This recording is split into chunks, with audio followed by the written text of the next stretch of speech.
Little did I know, from shadows to light. I'm David Liddle. These are the moments that shaped me, the storms I survived, and the truths I can finally tell.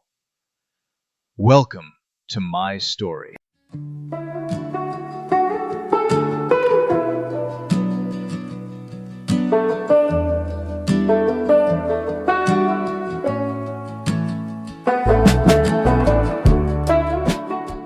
Chapter 2: The Turbulent Teenage Years. Adolescence arrives not as a gentle transition, but as a torrent, sweeping David into a world of new freedoms, risks, and revelations. Chapter 2 traces his journey through canoes, camps, and curtain calls, where the lessons of brotherhood, belonging, and resilience are forged in the unpredictable currents of teenage life. Through triumphs and turbulence, David begins to discover the person he is becoming, shaped by both the shadows and the light of these formative years. The growth spurt, inside and out. By the time graduation loomed, I wasn't recognizable. Not to my classmates, not to my teachers, and definitely not to the boy I had been just 2 years earlier. But the transformation wasn't the miracle everyone assumed. It wasn't a straight line. It wasn't a glow-up montage. It was a reconstruction, brick by brick, bone by bone, belief by belief, built on dozens of near misses and one stubborn decision to keep going. That year, the change was physical, sure, an 11-inch growth spurt that felt like my body finally got the memo that life was moving forward. 1 month, I still looked like an 8th grader bracing for impact. By June, I stood tall, shoulders squared, finally inhabiting a body that didn't feel like a target. But the real transformation, the one that mattered, was happening underneath. Growth has a way of announcing itself.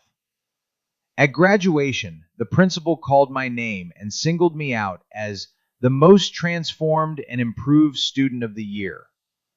What he couldn't see, what no one could fully see, was the machinery of change beneath that recognition.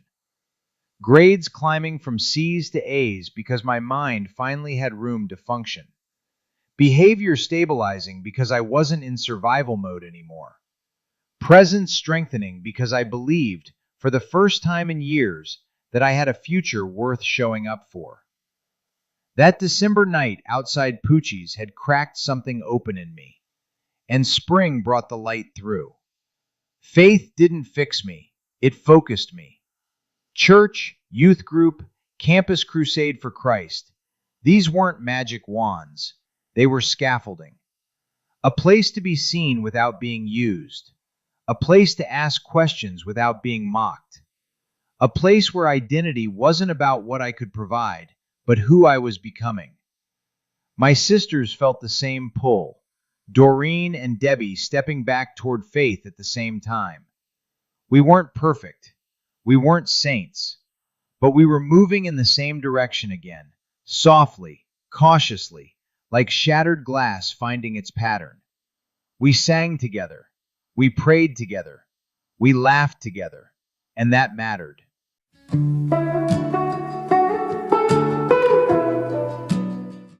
The 3 dimensions of real growth. Emotionally, I learned to listen, to slow down, to feel something other than fear or adrenaline. In modern terms, I was developing emotional regulation for the first time in my life. Intellectually, my grades didn't shoot up because I suddenly became smart. They rose because I wasn't drunk, terrified, dissociated, or numbed out. Today, we'd call it what it truly was. Healing gives the brain oxygen. Socially, I found people who didn't want to use me.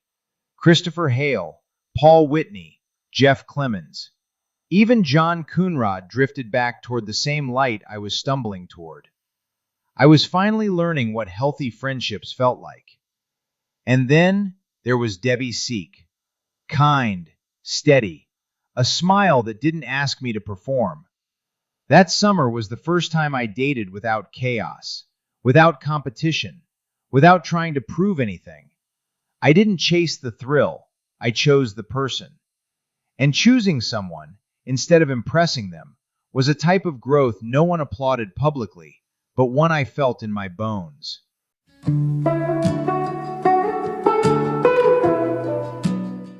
The moment that sealed it. One afternoon, Matt O'Keefe, a kid whose reputation could freeze a hallway, walked up to me outside the auditorium.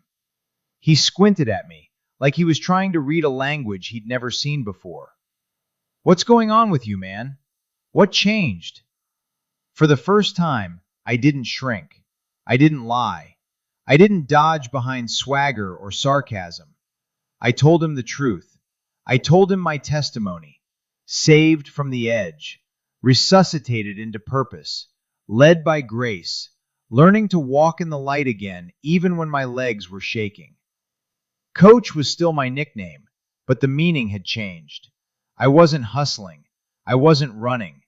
I wasn't breaking into houses or breaking under the weight of my own loneliness. I was coaching my soul back from the cliff. Present-day wisdom, what I know now.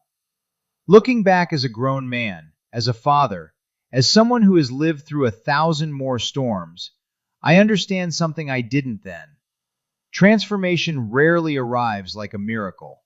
It arrives like a season, slow, unexpected, earned. And here's the truth I want the modern listener to hear. You can grow even when no one is applauding.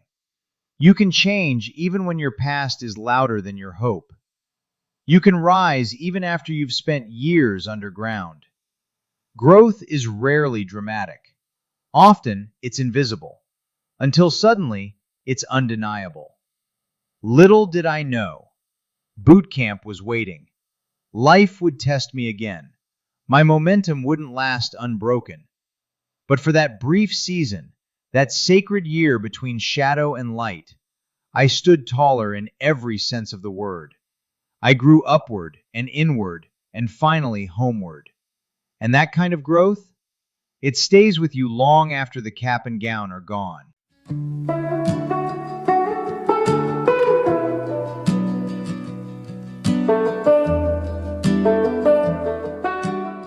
Thank you for spending this time with me, the Pussycat Wizard. These moments we share, whether in shadows or in light, are threads in a much larger story, one I'm honored to tell with you beside me. As always, the journey continues. The next chapter subsection is waiting, and I'd be honored if you'd walk with me a little further down this road. Until then, keep the wonder alive, and I'll see you in the next episode of Little Did I Know.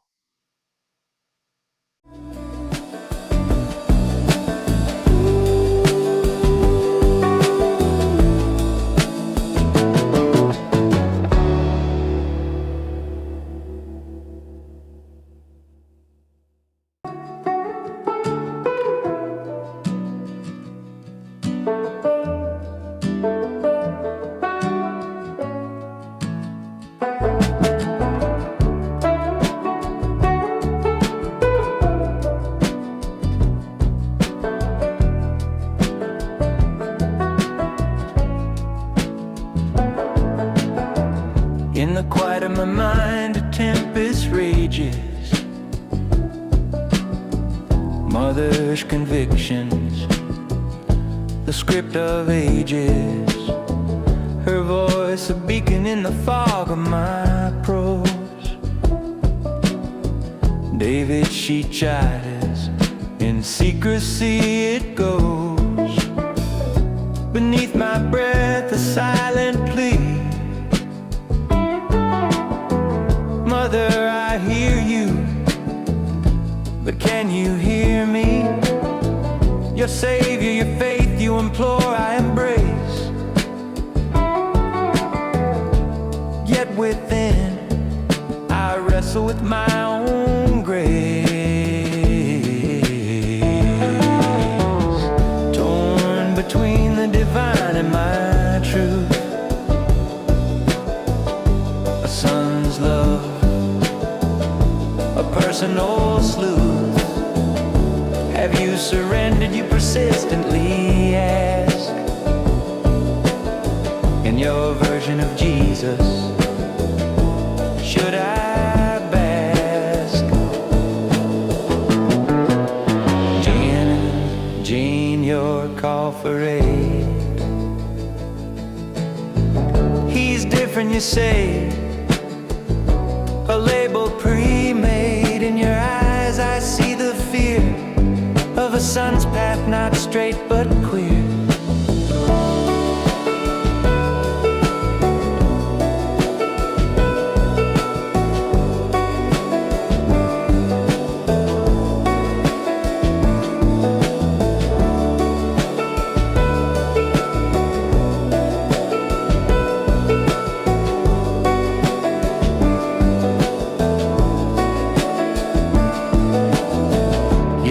I stand at the crossroads of self. My identity not just a book on the shelf. Mother, your love I'll always hold dear, but my journey is mine. Let this be clear.